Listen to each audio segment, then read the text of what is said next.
theory, when I hit this button here, this should bump the starter. Or it won't. Wah, wah.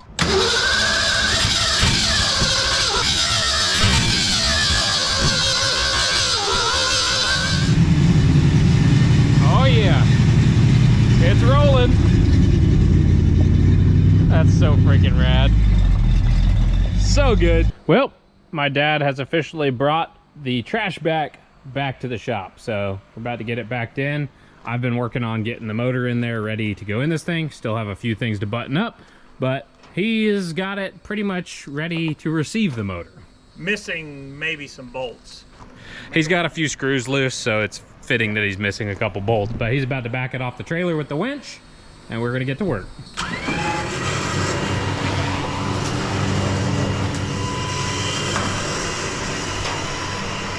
So far, so good.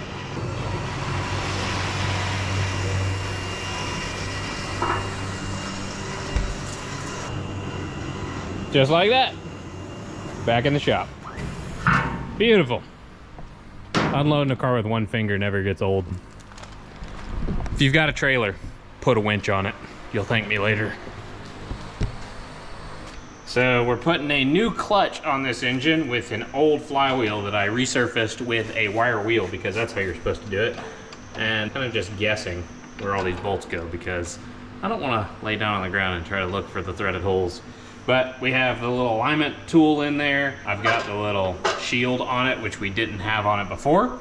And it's very important you put that on before you put on your flywheel. I think every car guy that's ever changed a flywheel and clutch has left that off and then realized it. But yeah, brand new clutch. We're trying to be cheap, but there's certain things you just don't skimp on. And I mean, this is $100 for a new clutch and pressure plate. There's no point in not putting it in here and then having to replace it in a year because everything is disintegrated. All of the clutch parts that came with this car were super rusty, and you don't want to mess with rust when it's on springs and stuff. It goes bad. I'm gonna work on getting this attached, then we'll put the bell housing on, put the transmission on, and hopefully slide it into the car. So we're making progress. Jake pulled these motor mount brackets off the 66 earlier today, cleaned them up, painted them. I bought some motor mounts months ago, and turns out they're the wrong ones, but we had a bunch of parts that came with the cars, so we're gonna use these old ones because that's all we have, and they're probably as good as anything you get today. One more thing we wanted to do before the engine went into the car was change out the freeze plugs, because we noticed it had these rubber like emergency repair freeze plugs that's basically like a boat plug. We decided maybe this thing had an issue with the freeze plugs in the past, and that's why they were in there. So we removed 3 of those, and then we also removed the 3 additional factory freeze plugs, or however old they are, and replaced them with some brass ones because we didn't know the condition of these. So if you look on the side of the motor, we've got all brand new freeze plugs, and you put a little bit of RTV around the edge before you knock it in there, and that pretty much guarantees you're not gonna have a leak. So yeah. Just gotta put the transmission on this thing, and it should be ready to slide in the car once we get the motor mounts on. Want me to explain what's happening? Yeah. So my dad, as usual, is very unprepared. So it is 1 o'clock in the morning, and we are painting the window channels for the front and back of the car because I'm taking it to the glass shop in the morning, and they're gonna hate me because we have no trim or anything, and we're gonna get it put in with butyl, which is supposed to have trim to hold it in. But I'm gonna tell them, I don't know what. They might end up with some weather stripping, kind of like the front windshield of the Javelin, but we're at least giving them a nice like rust-free surface to attach the glass to, so don't say we don't care at least a little bit. It might end up with some straps over the back window, keep it from blowing out. Well, the goal is kind of to build like a vintage inspired race car type deal, and they all had some strapping that held the windows in at speed, so it makes sense to me. Keeps with the theme. I did the front already. There was some rust in a few places. We've got that taken care of because, you know, we wouldn't want this car to be rusty or leak. Ridiculous. So here's a look at the top after it has cured for a day. It's a little more rigid. I need to go over it with a few more layers. either on the inside or maybe some resin on the outside. I found out a guy lives in Mississippi. Guy with the Ford. That guy with the Fords, he has a YouTube channel. He actually has a 68 Mustang. It had a vinyl top, so it was way worse than this. And he just went over it with fiberglass on the outside. His underside looks like this. He's never done anything with it, and it doesn't have a headliner, so you can see all this. He went over it and then sanded it. You can hardly tell that it has fiberglass on there. So that is a lower cost, easier way to fix a roof. Semi-permanent. He did it 3 years ago and it's still holding up. And his is a coupe, and so he thought, well, if he's going to do a metal replacement, he's going to make the car a fastback. You can buy a fastback conversion kit. Well, we didn't get the engine in tonight. We didn't do the brakes. We didn't really do much of anything. We kind of figured out what we need. And now it's going to go to the glass shop in the morning. So we're going to load it back on the trailer. And then next time you see it, it'll have glass in it, but it won't have an engine. It won't have brakes. It won't have a cooling system. Won't have an electrical system. I went to Lowe's and bought bolts. Yeah. Oh, goodness. 2 more days to get it done or something like that? Yeah. It should be fine. One more thing before we wrap it up for the night. We decided to hook up the transmission to the engine, and this shifter has seen some better days, but after a ton of wiggling it back and forth and putting PB Blaster on it, we've got all the gears. So you go all the way over, we get reverse, and then you got first, second, third, fourth. And this is a truck transmission apparently, and has been sitting for a hot minute based on how that shifter acted. It's a 4-speed, but 4th gear is an overdrive apparently. Yeah. So it's actually a 3-speed with an overdrive, which I'd rather have that rather than a regular 4-speed to cut down the engine RPMs at highway speeds. It actually feels pretty good considering how it would barely move before we started messing with it. I got it for $400 off Facebook Marketplace. I think whoever got $400 got a good deal. It was some old redneck. Yeah, he was backwoods. Yep. Yep. So tomorrow we get glass in the car, and then Saturday and Sunday we got to throw the whole thing together and see if it'll run and drive. And then inevitably we jump at another project and take it on power tour. Because this is a terrible idea.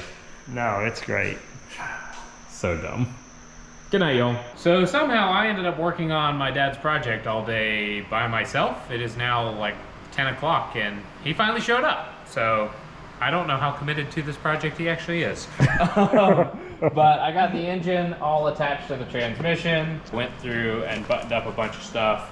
Had to do some more modification to the header to make it clear the motor mount. Added some heat shielding over here for how close the header is to both the rubber engine mount as well as the starter. So these are both from DEI. We have some floor and tunnel shield on the motor mount, and then their actual Versa shield on the starter. And then I actually went ahead and ran a starter wire out to where we don't have to deal with it after the fact. So we can just mount our starter solenoid on the firewall and connect that straight to it. So in theory, it's ready to slide in. So the car's in here. I went ahead and pulled the transmission cross member because it's going to be a lot easier to put this in without that in the way. And I guess we'll see what happens when I put this in here. And Peanut's leash just came loose, and so now she's gonna wander off into the darkness, never to be seen again. Yeah, she'll be fine. But she'd make a great snack for a coyote. Anyway, we're gonna see if we can slide this engine transit here and not drop it.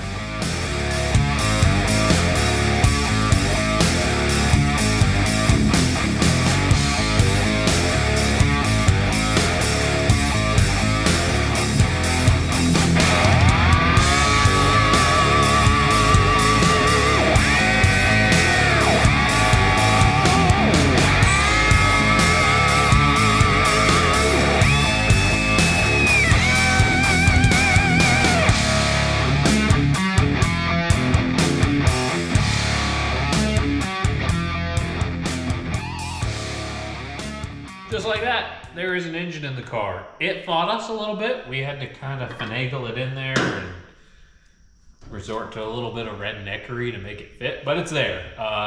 So both engine mounts are in, everything's tight, the transmission mount's in.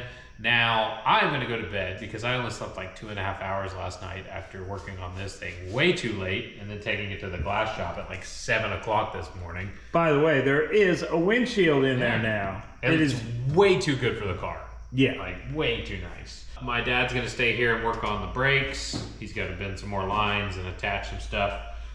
Work on the clutch and work on the shifter that's gonna go on the transmission. So he's got a busy night ahead of him, and I'm gonna go sleep because I am tired. Slacker. Yeah, I wish I had worked at night because it feels amazing in here right now. I was sweating all day. You work harder, not smarter, and I work smarter, not harder. You just don't work. I work slower, not harder. Slow is how you work. Yeah. Oh, the seat is terrible. I bet it's better than the Javelin. Is it? No. It's not adjustable. The track is rusted solid. But check out that seat. It's pretty cool, except for like the big rust hole in the back of it. It's not comfortable, I can tell you that much. It'll be fine for 1,000 miles though. Or until we break down. I think we need to take the blanket that's on the seat in the Gremlin and put it on this seat. Because we can layer it over a few times and it'll be very cushy. What's the passenger seat going to be? I do have one. There was like 6 seats in the 66. So how's the reach on the, because the seat's not adjustable, on the gas pedal? I'm not going to touch the brake because there's fluid in there and it's not plumb. I mean, there's a giant hole that my heel rests in. It's like it's made for it. I mean, yeah, maybe if you wear boots the whole time like I'm wearing right now. But there's nothing for the clutch either, so... I'm going to fiberglass that before we go. At the very least, yeah, it needs license plates put over it or something. Speaking of that, I frame got rail is actually not great either. The what? I never really look at this frame rail, but it's not very fantastic. Speaking of that, I got a tag for it today. The fact that this has insurance and a license plate is comical. You said, oh, we can go drive it. No, we cannot. It doesn't work. I do like the skylight or the star headliner like they do in trucks, you know? Yeah. It's like a starry night overhead with some weird like constellations going on. It definitely sounds better. Oh, we're gonna die. And look, I filled in this too. There were rust holes here. I wonder if the wipers work. I ripped the wire off of it the other day. There's no wiper motor. There's nothing. What are you talking about? Well, other than that. Wait, there might be a wiper motor in there. There is, actually. There's something. The headlight switch doesn't even pull out. That's how jokey this You'll is. probably rip the dash apart. Yeah, there's holes in the dash. There's rust in the dash down here. Yeah. Yeah, it's pretty hammered. We're going to have to wear goggles in this car. Yeah, I was talking to Jake earlier about putting a Roadster Shop chassis. I just touched that and it fell off. Yeah, I put a Roadster Shop chassis under here. Oh no, our weather stripping. We're gonna get a little bit of a draft. It probably needs it to keep it from folding in half. Anyway, get some sleep, Jake. I'm gonna keep working. Well, all right, it is Saturday, June 8th, and this is the condition of the car. I'm having issues with the shifter. And the transmission actually fits fine. It's just the shifter and the linkage where it would come through the hump. It's about 6 inches forward from this hole. I would have to cut the transmission tunnel. It's one of the nicer parts of the car, and there is a brace under there where I would need to cut to put the shifter in. I went on Facebook Marketplace and found a 3-speed with the shifter. It's out of a 67. I think it should work. I'm trying now to get out that shock absorber with the helper spring. I've got the weight lifted off the car. The issue is I still can't get it out because with that spring on it wants to stay fully expanded all the time. So I'm gonna have to get a death wheel and cut the end of it off. So that's what I'm about to do. Peanut, we're about to make some sparks fly. You don't really want to be under here, I assure you. All right, let's see if we can get this thing off of here.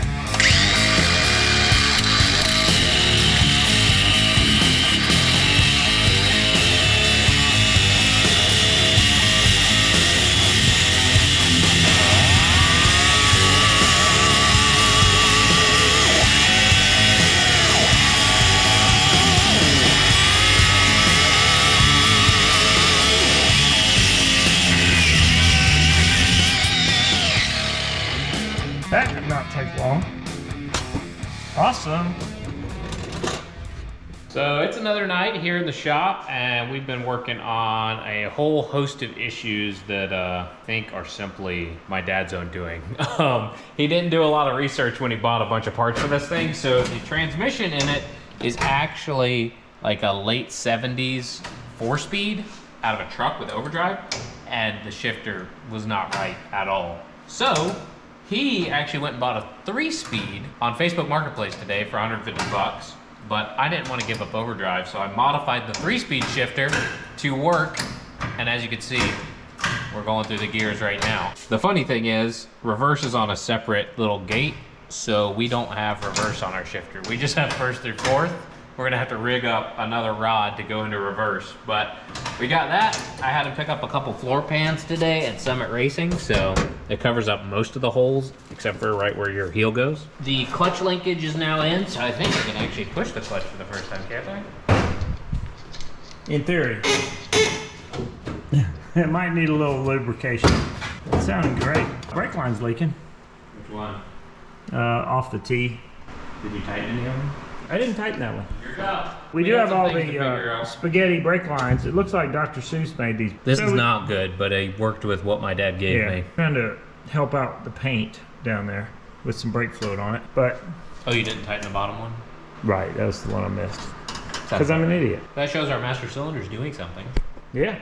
Because I pushed the clutch pedal and the brake pedal moved. Yeah, so they are kind of seized together a little bit. But yeah, you see our Z-bar linkage going down from the rod that comes from the clutch pedal. Here you have this shaft that floats between the engine and the frame, and then the lower portion goes down to your fork for your clutch. So it's all there. We just need it to get freed up a little bit under the dash because it is, well, it's had a lot of rain on it, but it won't anymore now that we have some glass there. So now we're down to bleeding the brakes, finishing up some plumbing here and there for, I mean, pretty much everything. Fuel, coolant, all of it. And then electrical, and then assembling all. Yeah, there's a lot left. Yeah. As far as electrical, should be one wire running to the distributor, wiring going to the starter, and that's it. And then we'll run up a few wires for forgetting the alternator. Oh yeah, and we put a GM alternator on here because the regulator is internal, and all you need is one wire going to the back that I think sends a signal when the car is running, keeps it from draining your battery. Then headlights and turn signals. So the wiring is actually pretty simple for this car. Not much above a go-kart. Yeah, go-karts really don't have any wiring, so. Yeah. Just a kill switch. All right, now it's time for the product of the episode. So Whitney, my girlfriend, bought these for me. I don't know where the other one is, but it has a little switch here. So if you're working in tight places, you got a little light down there. What do you think? Dope or nope? I actually kind of enjoyed it when you put it down there. It's actually kind of cool.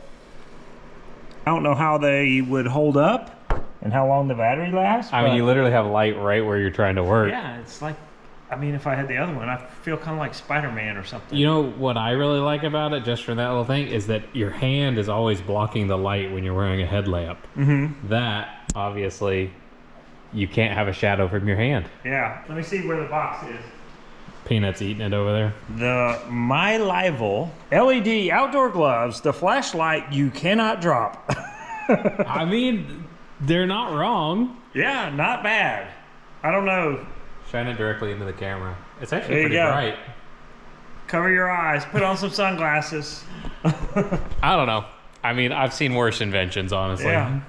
But I thought it would be cool to have like a little feature. Each episode, some janky thing, or maybe it's okay. Maybe it's a good idea. There you go. So dumb. We should be working on this, not paying attention to little gimmicks. But I got the carburetor on. I don't know what my dad's working on. You never truly know. So You're putting on an electric fuel pump, right? just to run it temporarily, yeah, I'm gonna hook one up. We might end up running it full time because we're gonna have to pull that fuel pump off because one of the fittings is actually on the rear, which is basically touching the oil filter. So I don't know. We don't know anything about that fuel pump either. This one, wherever I put the electric one, is from Holly. It's been on the service truck for a long time, and luckily somehow nobody's ever needed a fuel pump for a carbureted vehicle. So yeah, maybe it will live on the Fastback instead.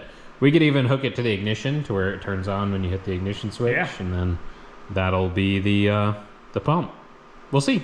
So this carburetor actually came with the engine. When we test fired the engine previously, we were using a carburetor that Jacob had rebuilt recently.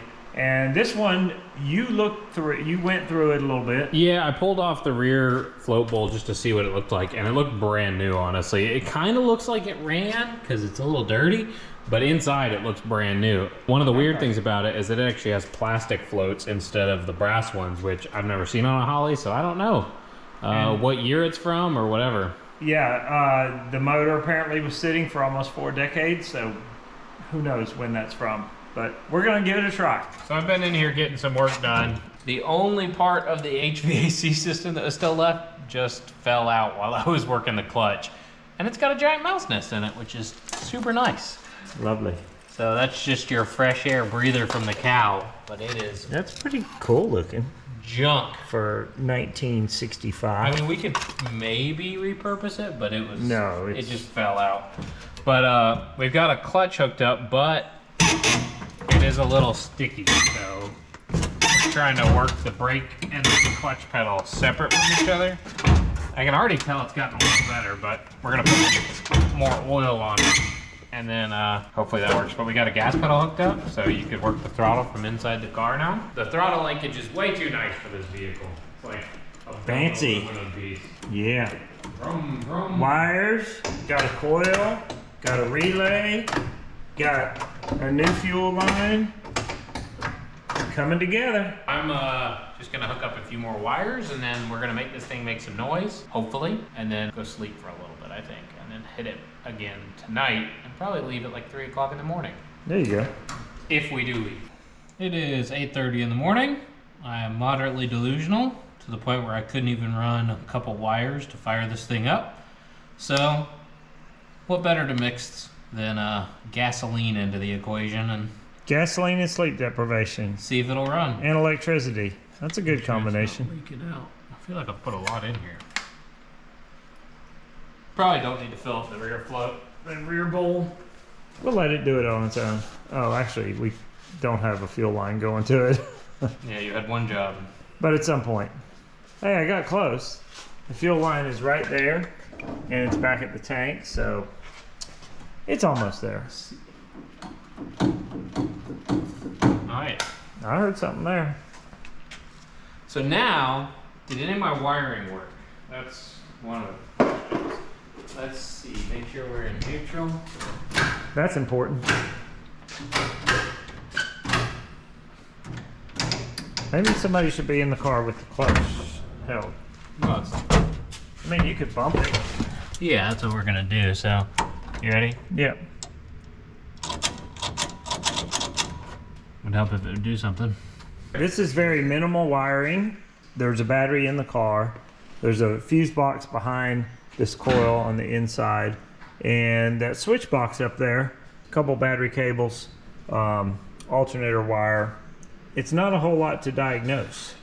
Hopefully we'll have it figured out here shortly.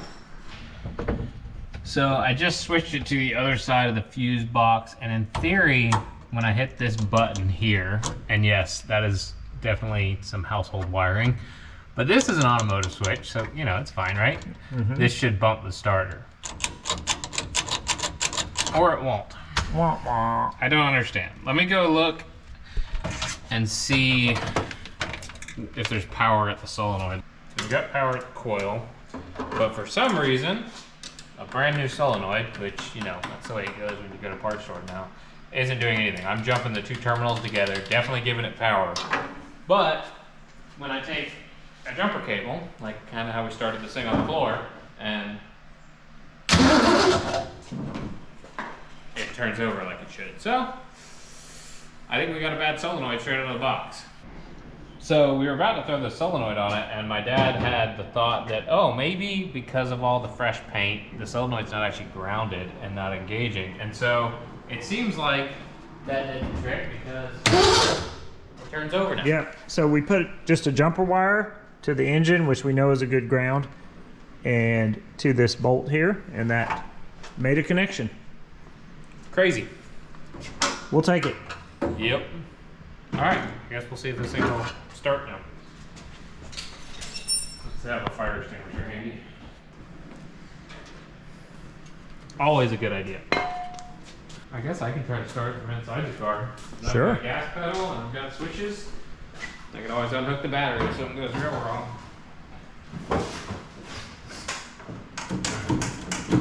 Ready? Yep.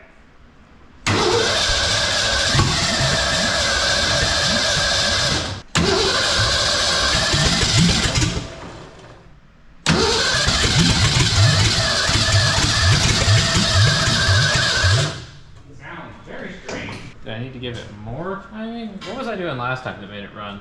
I don't know. I don't remember either. Maybe we go the other way with the timing? We're just guessing, which is always good.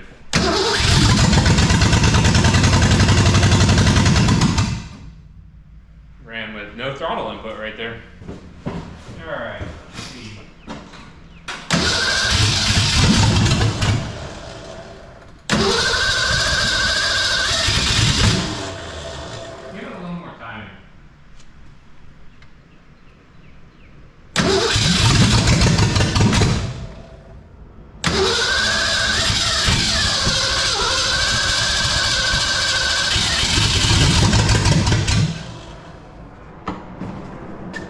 A little more? Yeah, it's not spitting as much fire.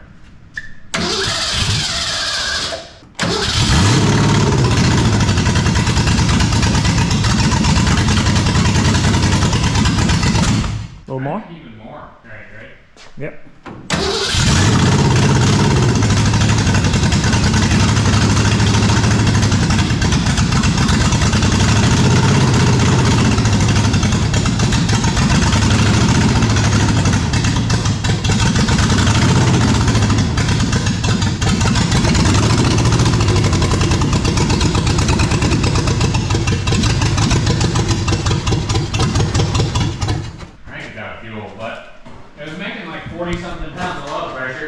That's good. We just need to dial it in. We just need to figure out where the timing's at, turn the idle down. But it's making oil pressure.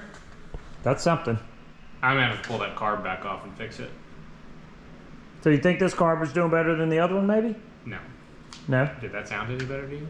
It seemed to start quicker than it did the other time. I don't know if it was happier than before. I wouldn't say necessarily. It's definitely leaking more fuel, I can tell you that much. I don't know if that's the accelerator pump, which I just replaced, so it shouldn't be that, or the actual float bowl itself. But it ran, it made noise, and it had oil pressure, so that's a win. I think I'm gonna try giving a little more fuel and a little more timing and see if it'll sit here and run a little happier. And we could turn the choke on, possibly, if we get the timing right, so it would actually sit here and idle well.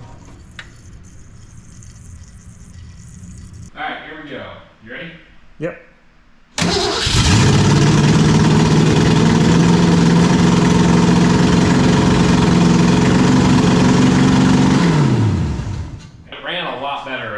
So let's see if we can get it to idle down a little bit, find any vacuum leaks that are going on, and then fire it back up again.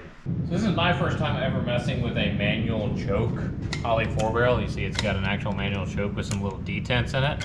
So pretty much either on or off unless you have a cable. But there was this extra little piece of linkage that affected that, and pretty much anytime this choke moved, it moved the throttle and wouldn't allow it to go back to completely shut. So I don't know, we're gonna fire it up again and see how it acts now. Hopefully it's a little better than it was, because that was an aggressive idle. Yeah, it was. I don't want that.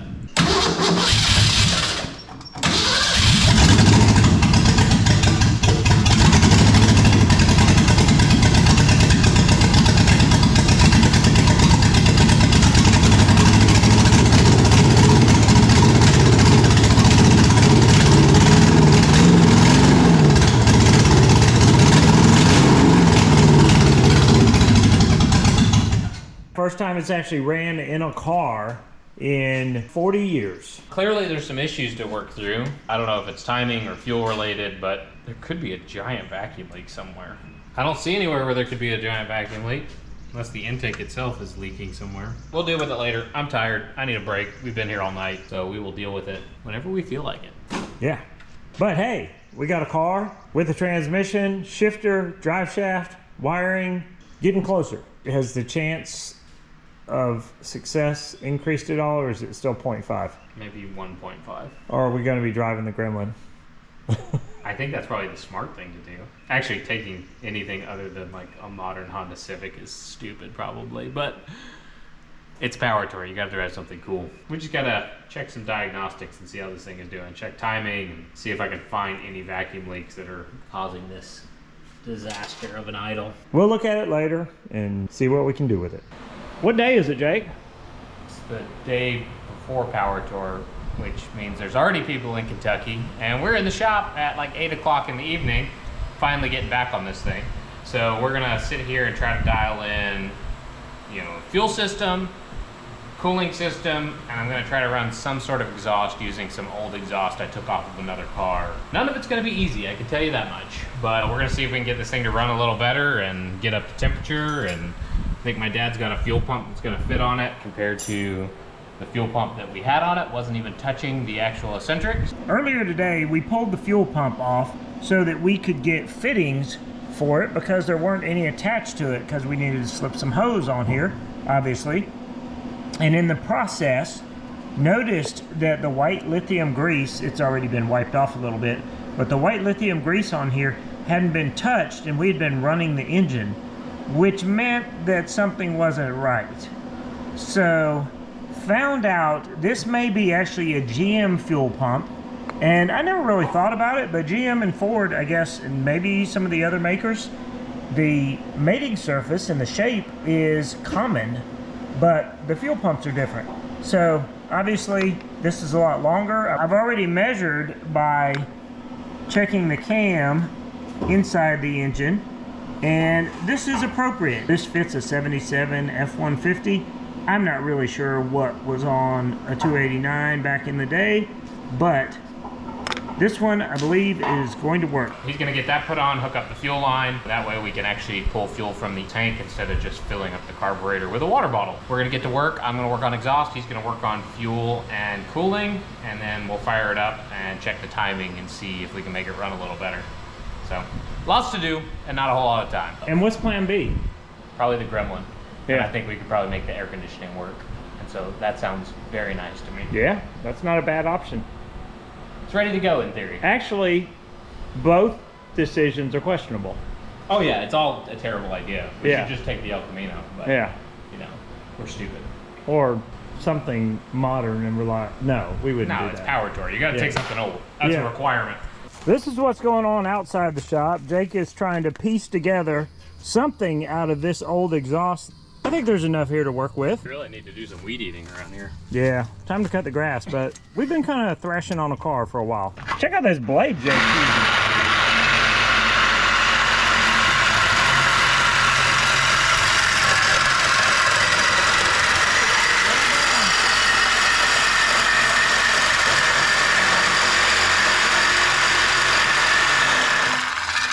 That is a mean blade. It's a pretty thick exhaust tubing, actually. Yeah. All right, I might have to cut the end off, but we're gonna see if we can test fit this in a very tricky spot. Yeah, so one issue on this car, maybe these headers were for our automatic transmission. The clutch mechanism is kind of where the exhaust should go. He's having to do an S-turn around it to improvise. I'm working on the cooling system and fuel delivery. In the meantime, I'm gonna add brake fluid to the master cylinder, which I've already done. I'm gonna crack all the bleeder screws and just let it gravity feed while I'm working on something else. There's a lot of air in these lines because it's all brand new. It'll take a while for the fluid to get all the way out to the bleeder screws.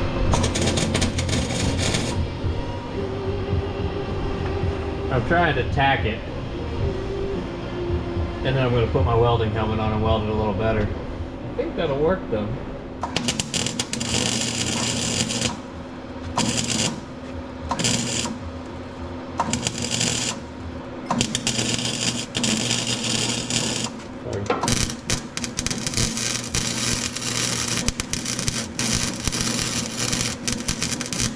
I'm gonna make the other pipe now, get it tacked in, and then pull these out. And at the very least, I can just slip some mufflers on here where it's at. That way we can run it, even if I haven't built the rest of the exhaust, and it'll be way quieter, so. Oh yeah. We'll see. At least it's not open headers right now. Even just a few feet of exhaust pipe makes a huge difference. And up top, I got the upper and lower radiator hoses on. You want to put your screws to where you got easy access, but I like to make them level where I can, or turn them to where when you're gonna take them off later, you know, or you're putting them on, they're easy to get to. So, got the belt tightened up. I always hide mine. He puts his front and center. I put them on the bottom because they're still easy to get to.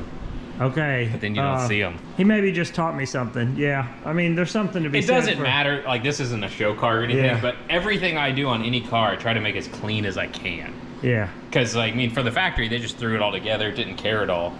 When you're building it, if you take a few extra minutes and you hide everything, like, look at the wiring, even not completely put together. This is all the wiring for the engine. It all runs in one spot. It'll all be zip tied together. And then you also put it inside a wire loom, but this is actually a thermal shield because this is the oil line too, is with the wiring. So everything's together, keep it nice and clean and neat, and it actually makes it easier to work on, in my opinion, because everything's in one spot. You don't have to figure out where everything is at. There you go. That looks fine though. Hide your clamps, but hide your wife. Hide your screw.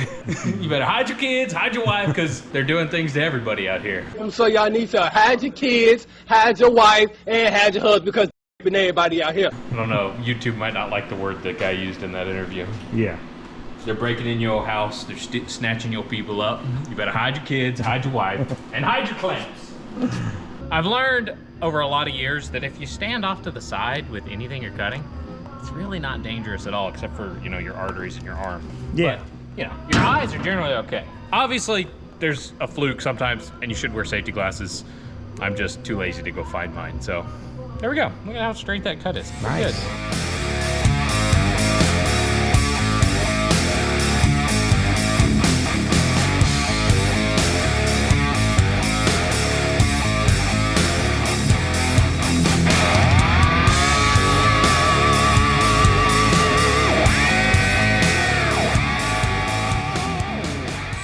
Like it's leaking on the weep hole here on the bottom of the water pump. I have 2 weep holes. Your eyes? Yeah. I don't use them very often for that. Except when people make fun of me. Which is easy to do. Yeah. Not much we can really do about that in the current situation. But fortunately, someone bought a water pump today. Well, you might have to change it. Yeah, if I cover the hole, it stops leaking. Okay. Don't weep. So it is officially time to fire this thing up again. I've got some temporary exhaust on it, and my dad has now changed the water pump. Everything's put back together. We got fuel hooked up. I've just got to fill up the float bowls and hit the key. And we might even have an alternator that's working now. So I'm gonna put a voltmeter on it while it's running, if it'll run well enough, and see if we've got an alternator charging. And then basically we're just gonna dial it in and see if it's possible to take this thing, because there's still lots to do. If it's not gonna run well at all, we're just gonna call it and jump at something else, but we're gonna find out right now. So what this is doing right now is filling this front bowl. This is normally an overflow if too much is in there. Is that already full? I guess maybe there's still some fuel in it. Yeah. So Okay. why does it have open access to this? What do you mean? There's an open hole to the float bowl. It's a vent. Okay. Because you need, as it fills, the air needs to go somewhere. Okay. Otherwise, you would have a lock, like an airlock. You got everything tight, everything's good. Think so. I guess we'll find out. All right, so I'm gonna get in it, fire it up. I'm gonna go ahead and hook up my voltmeter to the battery so I can see if it's charging. If it runs well enough, I'll get out here and play with the timing and the carburetor by ear, and then we'll actually hook up a timing light and figure it out. But I'm gonna have to mark the crank because we're not gonna be able to see it, I don't think, unless we draw a white line, which I have a paint pen I can use, so I'll get that. But anyway, we're gonna find out. So we went ahead and hooked up the timing light out there. I've gone ahead and marked the crank at 0 degrees and 14 degrees. You set timing without the vacuum advance hooked up, but we have it hooked up for now just to make it run well. We're gonna fire it up and see if it'll get up to temp and how it acts. So, you ready? Ready.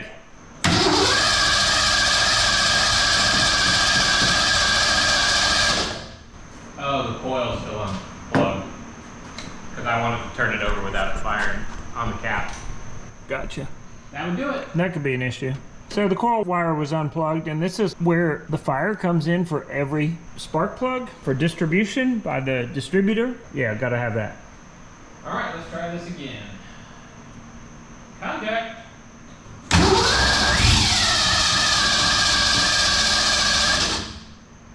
Can you open the choke? Yep. All right, let's try this again.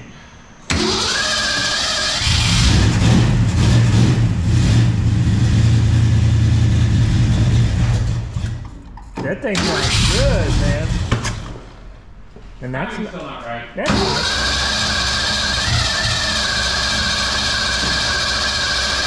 All right, go ahead and close the choke. You can close it on the top if you want.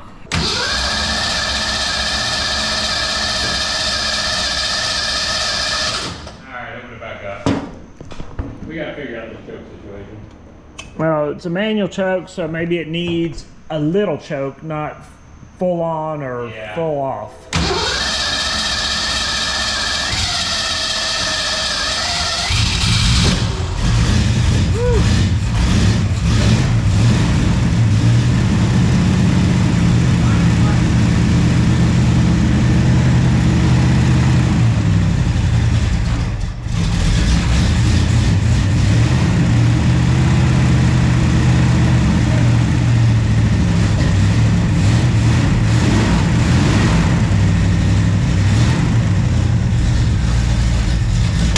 Moving because of the advance. Yeah. We need to try to get it to idle and set it at idle. Which way was I spinning it that was making it heavier? That way. This way? Yeah. Let's do that. It sounds good. And let's see if... I mean, it was so loud before you couldn't really hear if the motor was doing okay. Yeah. Yeah. So a little choke. That's what we're gonna try. And now I've moved the timing a little because it's still backfiring, so the timing's obviously not right. Yeah. Let's try this again. Ready? Yep. I think it's gonna idle now.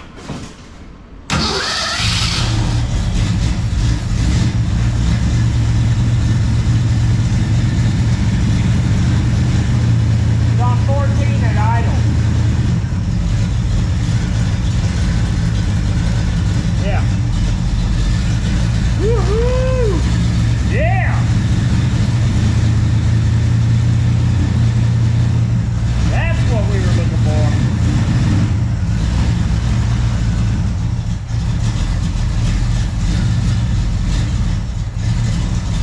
Turn the idle up for me.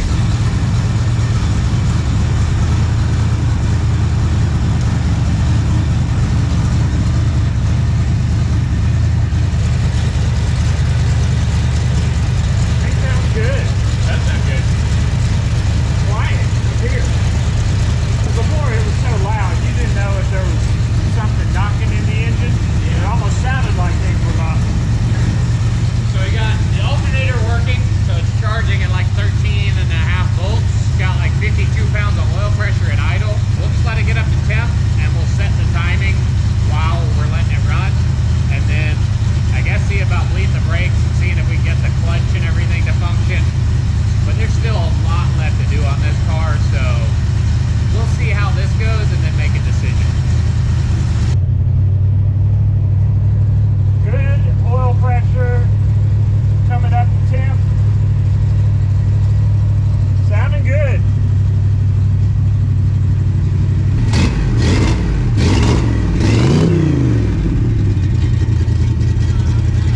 Quality there. Don't mind my temporary exhaust. It's just kind of sat on a jack stand.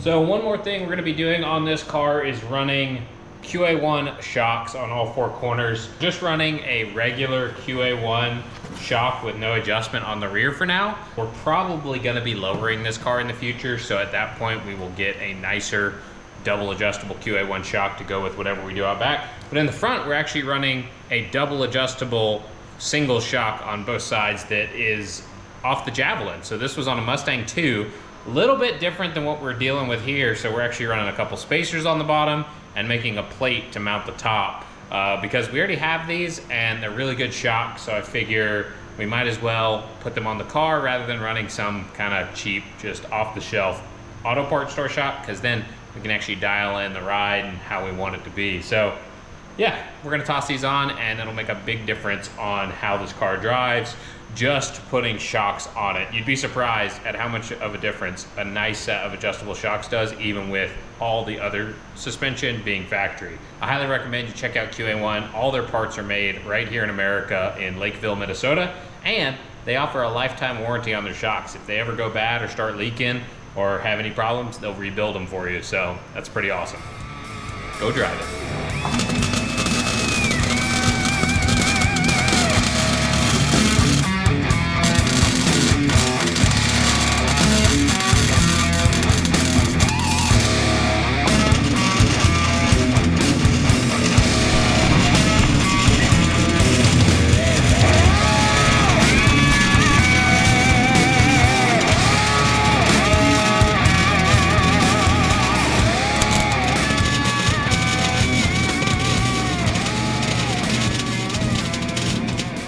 Well, all right, it is day one of Hot Rod Power Tour. The first stop is Beach Bend Park in Bowling Green, Kentucky. No, the first stop, Sally's Speed Shop in Newnan, Georgia. We're not making it to Bowling Green. We have made a lot of progress.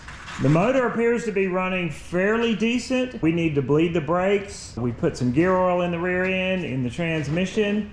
Jake has pretty much reupholstered the whole car. He's got back seats in. I guess I don't even need a passenger seat. I can just ride in the back. Yeah, who needs a front seat when you can just do this? Yeah. There might actually be something to that. Feel like you're in a limo. That's kind of nice. It's not bad. It's probably more comfortable than the front. There's no seatbelts back there. Although you're going to bake in the sun. You could always sit like We need to tint that window first. So we got to put in the back glass. But it's really yeah, we haven't slept at all. One bad thing, if you sit back here, the exhaust literally exits where my finger is. Yeah, Right here. Closer to the carbon monoxide. Yeah, we'll put a seat in it. You could still sit back there. But the seat we have, it doesn't have a track. We'll see if at least a couple of the bolts line up. It really doesn't matter if there's bolts in the rear, because if you get in a wreck, it's only the seat belt that holds you, and the seat doesn't hold you in. Yeah, but the seat is more weight throwing you into the dash.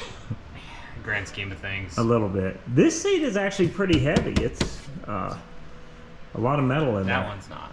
No, that one's not. We have mismatched seats. I don't even know what that seat's out of. I think it's out of a Fastback. There were 6 seats in the other Fastback, so it actually is out of a Fastback. That's fair. Kind of a cool seat for its day. I really like the back seat. This thing's nice. Yeah. That's a drain tube. These are supposed to have drain tubes. That thing was disconnected. Anyway, the world's rattiest Fastback. That's what this is being billed as. I think it qualifies. But it's got a good motor in it, and hopefully a good transmission, and no reverse, and nice wheels and tires, and a new windshield. I think we're getting sleep deprivation silliness. Wake up!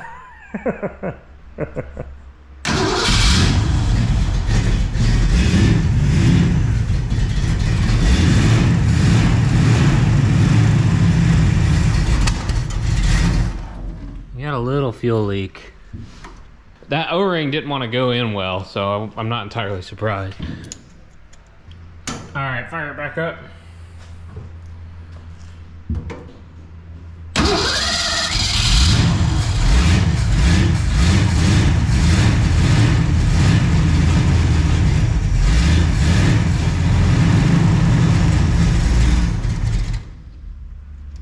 It's still leaking. All right, let me see if I can fix this real quick, then we'll take it for a spin. Sometimes it can be a part as small as that tiny O-ring you see on the end of that crossover tube right there. Had a little nick in it and it was letting fuel leak by. Luckily I had some more rebuild kits. I robbed a couple new O-rings. I'm gonna throw that sucker back in there. Now we'll be able to take it for a drive. So in theory, the fuel leak is fixed. Carburetor is back together. Well, it is finally time to take this thing on its maiden voyage. Maiden voyage for us. My dad's gonna be the first person to drive this car in At 40-ish years? Yeah, almost 40 years. Talked to the owner's brother yesterday, and he gave me some details on it. And yeah, it's been about 40 years it's been off the road. So he's gonna fire it up. I'm gonna make sure the carb isn't leaking. Then I'm gonna put an air cleaner on it and jump in the back seat because there is no passenger seat yet. There's a battery in the passenger seat floorboard. Seems safe.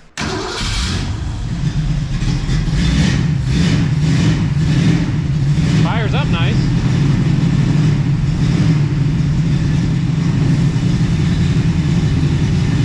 Oh yeah, it's rolling.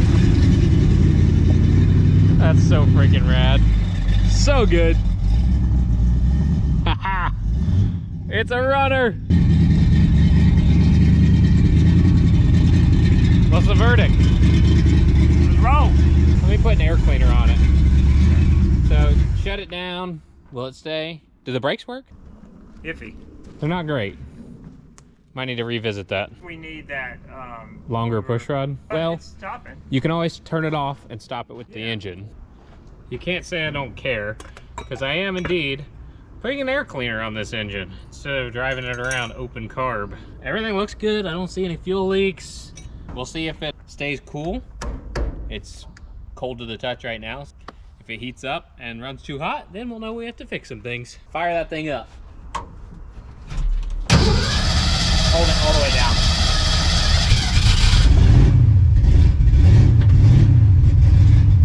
All right, my turn to get in the car. Luxury. All right. A little cold nature. Oh, this feels so wrong. Oh, I'm getting chauffeured around. Getting the trash back. This thing is sketchy. Driving like a race car. Brakes need a little work. I'm being a backseat driver.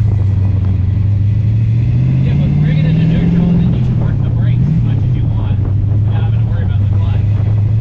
Got it? You understand? Bring it. Pump them. Pump them. Pump them. Pump them more. Keep pumping. You drive. Not the most user friendly. That clutch is aggressive.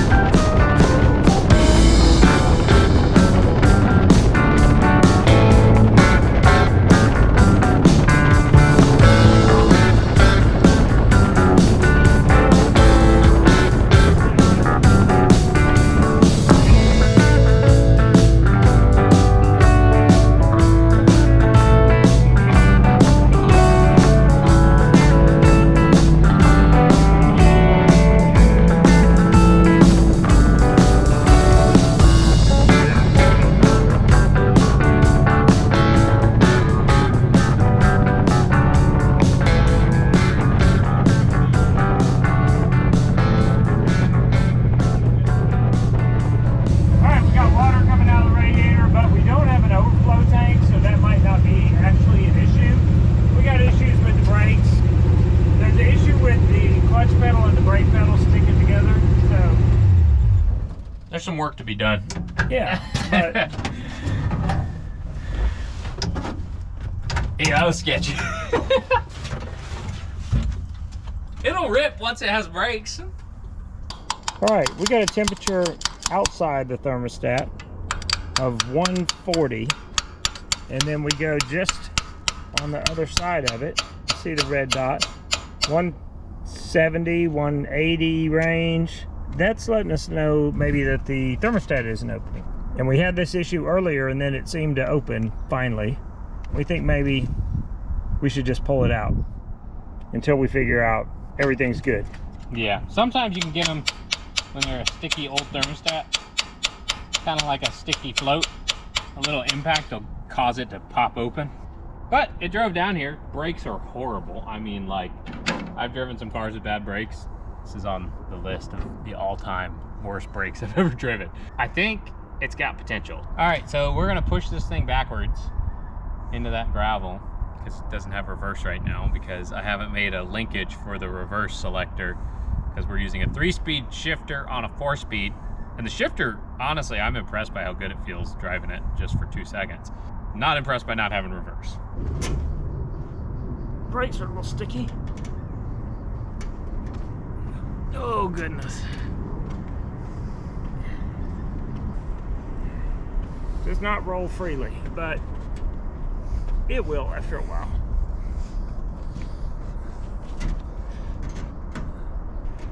Oh, this thing's, for a small car, it's hard to push. Jump in. I think it's gonna be all right. It's not gonna go anywhere. Jump in and push on the brake pedal.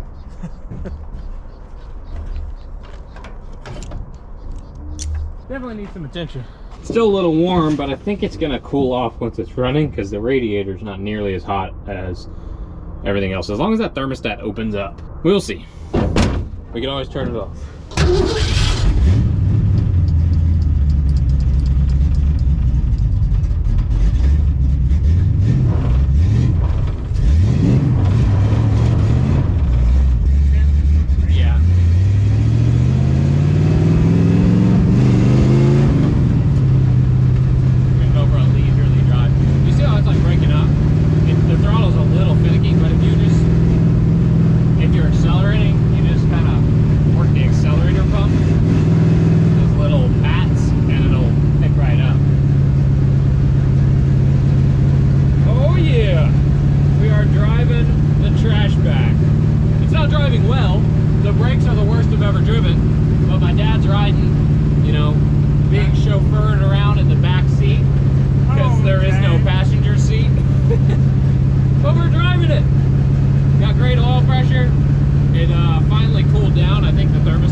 Maybe it's lean.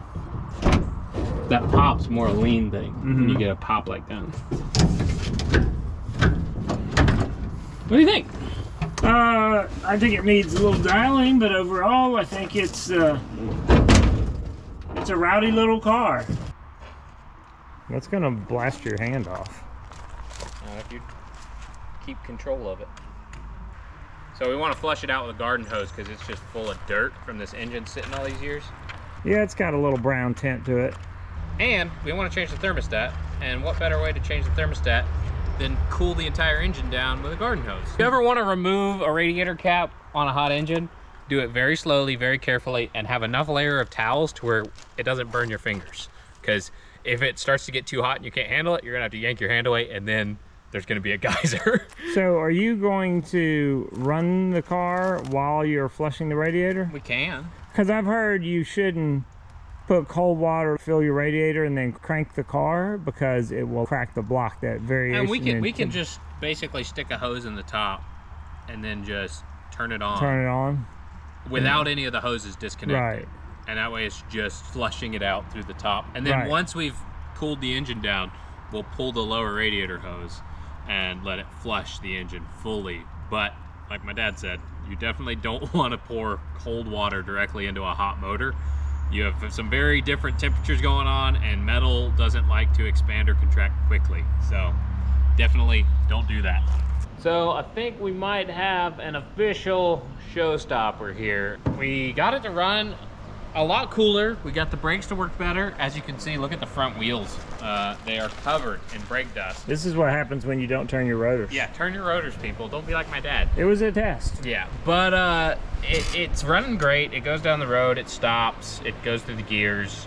We have a weird shift pattern because third and fourth are opposites of each other. Reversed. They're not where they're supposed to be. It's a little weird, but I don't know why that is, because maybe the shift linkage was different on whatever was in that truck. I don't know. Doesn't matter. It still works. The thing that's causing us to probably have to throw in the towel is that I believe we are getting cylinder pressure from somewhere in the engine, don't know which cylinder, into the cooling system of the engine. So as a result, we are pressurizing the cooling system to the point where it is pushing coolant out when you rev the engine up, which basically means either you have a bad head gasket, you have a crack in a head, you have a crack in a cylinder wall itself. So there's like really about 3 options that would cause something like that. I don't really know what we can do about that. We can try the Blue Devil stop leak stuff, but there's no guarantee that works. It's just witchcraft in a can, so you know, witchcraft generally doesn't work. We could put pepper in it. Isn't that what people say to do? Yeah, that's what you do with like a radiator that has a leak. I think we might be jumping in another car. We have plenty to pick from, so the whole gremlin sitting over there in the line of weird cars we have in front of the shop. Yeah, it looks like it needs some love. It's got potential to have working AC, and that sounds wonderful. We can try to charge the AC, and if we have cold AC, I won't be upset about a single thing. Before we do throw in the towel, I'm going to get a can, bottle, whatever it is, of that Blue Devil head sealer, because it doesn't seem like it's like real bad. It's only when you rev it. So I'm saying we've got a chance. So you're telling me there's a chance? Yeah! Yeah. So we'll see. I really like your QA1 shock mod, by the way. Yeah. Janky, but it works. So on the Javelin that we have, it uses this style up at the top, which is a Mustang 2 style. And this is a Mustang. It's a Mustang 1, right? I mean, yeah, I guess. We made them work at the bottom with some spacers, and we made them work at the top with these plates. And then we bought some QA1 shocks for the back. So it has QA1 on all 4 corners. Just from the little driving we did, it is fun to drive this car. Oh yeah, it needs a few more things to be real fun. I think it needs a beefier sway bar, it needs some tubular control arms that give it a little bit of negative camber, and it needs probably some dynamic strut rods and stuff instead of the factory ones, and double adjustable QA1 coilovers. And I don't know if we're gonna do something fancy in the rear or just leave it a leaf spring car with double adjustable shocks, but you get that and get it on some big, fat, old school racing tires, put some old school livery on it, and this thing is gonna be an absolute riot. And I think anybody is gonna love seeing it, because you never see ratty fastbacks. You see them decent, like not perfection, but you never see them like this. Hammered like this thing. I mean, this thing is garbage. Yeah. I mean, the roof is literally held together with fiberglass, so. This guy likes it. Oh, the Caterpillar, yeah. Yeah. I think the back seat's so cool in this car, though. Obviously, it would generally fold down flat, but there's stuff in there. Yeah. And then you actually have access to your trunk, too, from inside the car. So you could put, like, 2x4s in here.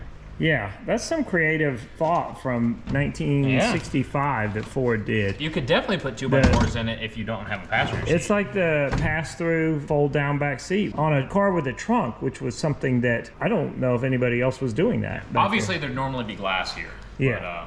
But we're rednecks, so. So y'all know I did this fiberglass the other day. You know what you got right now? Timmy under glass. Is that supposed to be, what is that a reference to something? Yeah, Hemi under glass. Oh my God. No. Similar back windows, I'll give you that. Yeah. Timmy under glass. With no back Right glass and fiberglass in your roof. Yeah. Dad joke. You know. Somebody's got to do it. But yeah, I think that's probably going to wrap it up for the Fastback. We might try that Blue Devil stuff. I kind of feel bad calling on the devil for help. Blue Devil. Okay. I don't know. The Red Devil is different. Yeah. Anyway, yeah, I think that's going to wrap it up for this episode. Next time, maybe we're going to be putting some heads on it or swapping a 302 into it. As always, we appreciate you guys watching and following along on all this ridiculous stupidity and all the just dumb ideas we come up with. It's very entertaining, but it's a lot of freaking work, so we would appreciate it if you would subscribe. It helps us a lot. It allows us to produce more cool content for you guys and keep going on these cool adventures with these clapped out piles of garbage that we call cars. As always, thanks for watching. We'll see you guys on the next one.